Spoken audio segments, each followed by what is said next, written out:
Cavalieri, who have a joint ownership interest in their home, have served on their HOA Board of Directors for years. Certain owners have raised issue with their continued service, citing Senate Bill 323 as requiring one of them to resign. Both have refused. Must Jay or Kristen resign as a result of Senate Bill 323? A, yes, Senate Bill 323 prohibits spouses from serving on the board. B, yes, Senate Bill 323 prohibits persons who hold a joint interest in the property, same property, from serving on the board at the same time. C, yes, but only if the HOA has adopted a rule prohibiting spouses, joint owners, from serving on the board at the same time. D, no, Senate Bill 323 creates candidate qualifications and the prohibitions against joint owners is not mandatory. In other words, it must be contained in the election rules. B. We got B, we got C. Okay. Oh man, should I throw the flag? It's D. It's D. Yes, these are directors.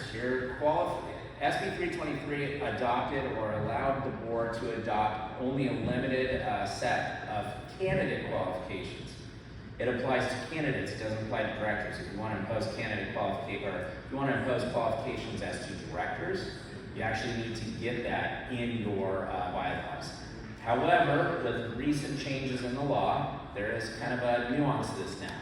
So because of AB 502 and the election by acclamation procedure, right, it says that if you want to disqualify a candidate while you're using the acclamation procedure, those candidate qualifications must also be applied to your directors through your election rules.